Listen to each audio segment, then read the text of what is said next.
Ay, hello po, Sir Bong, magbabasa pa naman tayo uli ng ating mga chat, ng ating mga guro, Ito naman medyo sentiment ito.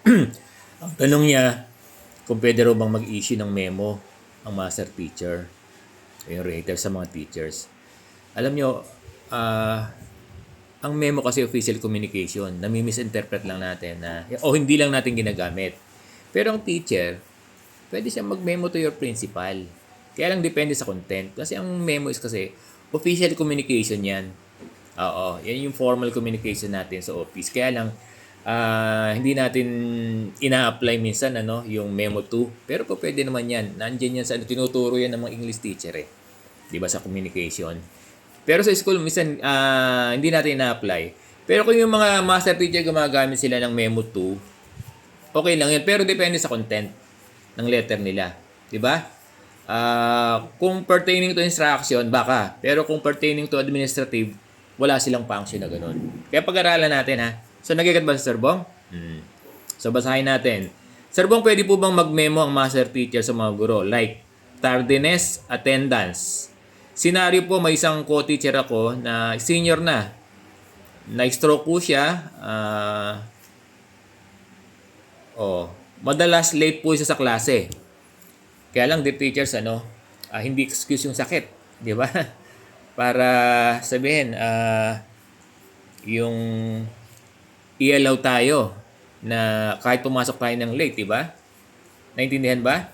So, hindi ko may sakit tayo, ay excuse yun, na pinapayagan na kayo malate. Naintindihan ba, Sir Bong? Although nauunawaan natin yung mga kasamahan yung may sakit, pero kasi pag late siya sa klase, kawawa yung ang isipin natin dito yung mga estudyante. Hindi ko sa kinukutya, ini-humiliate yung teacher natin na may sakit. Kaya lang nagagawa nito ng paraan ng principal kung paano, no? Kasi may mga ganitong case din kami sa Caloocan High. Ginagawa namin ng kung paano sila kung sabihin na makakapagturo pa rin sila na hindi sila malilate. Di ba? Kasi meron yung may mga sakit sa amin. Sa first floor lang sila. At saka sa second level, inuunawa namin. Para hindi na sila kasi yung high-rise kasi yung mga building sa Caloocan High. So, pwede naman din i-apply na gano'n. Yung ganong leniency. Pero, siyempre, kapag late ka, misconduct yan eh. Naintindihan ba ako, the teachers? It's a misconduct.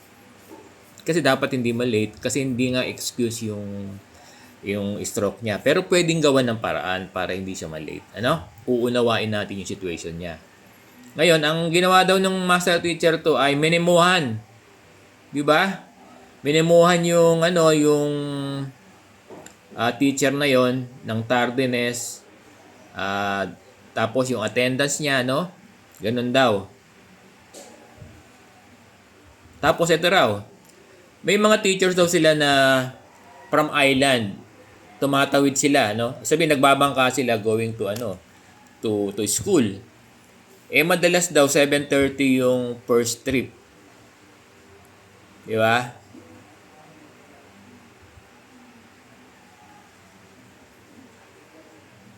Ah, 6 a.m. pala yung first trip ng bangka, 7:30 yung second trip. Ang ibig sabihin, dahil malayo pa sila, sabihin nagbabangka pa sila, nalilate din sila. Tapos, minimamuhan daw to check the daily lesson plan and school document. Ang tanong ko po, sakop ba ito ng kanilang technical and development assistance, technical assistance and developmental assistance? Pag-issue ng memo o dapat po ba talaga problemahin talaga ng mga ito since may biometrics naman at aware naman po yung school head? Oo. Please hide my identity. So, paliwanag ko na ha. Alam nyo, kung yung una na attendance, late, yan? It is more of administrative. Dapat yan ay i-refer na lang ng master teacher sa principal. At siya na mag-memo. Huwag na yung master teacher. Pero pagdating sa instruction, kasi nasa mandate ng work ng mga master teacher yan, di ba? Yung instruction. Pwede sila mag-memo sa instruction, sa lesson plan, sa DLL ng mga guro. And other school documents relating doon sa kanilang tawag ito, sa pagtuturo. Oo. Pwede itong gawin ng mga master teacher. Pero, yung mga bagay na administrative katulad niyan, yung pagdetermine ng professionalism ng mga guro, 'di ba? Dapat hindi sila nalilate, 'di ba? Yung mga attendance dapat hindi nag-absent. Ah, dapat i-refer na lang ng master teacher o wag na siya ang mag-memo kasi mami-misinterpret. O dapat yung principal na lang sabihin, yung principal na lang ang mag-memo, 'di ba? Pero pag tungkol sa instruction, pwedeng mag-memo yung mga master teacher. Wala namang problema kung nagme-memo. Gaya ng sinasabi ko, yung memorandum is a regular communication niya ng ginagamit memorandum. 'Di ba? Actually, pwede niyo nga memohan sa Serbong eh. Kaya lang meron doon, aralin natin. Memo 2 tsaka isa memo yata nakalimutan ko na pero babalikan ko to doon sa communication natin ng issuing of memorandum. Pwede kasi yun eh, no? Hindi lang naman principal na nagme-memo. Kaya lang, gaya na sinasabi ko, dahil ang pinag-usapan natin dito uh, yung yung nagiging natin dito, yung nagiging policy natin sa paaralan, di ba? Na kadalasan ang nagbibigay naman ng memo ay yung principal lang. So, hindi tayo nasasanay sa ang master teacher, ang teacher na nagbibigay ng memo. Pero po pwede, no? Kaya lang, yung explanation ko, kung ang memorandum ay tungkol sa more of administrative, yung principal na dapat. Sabihin na sa principal. Pero kung instruction, meron.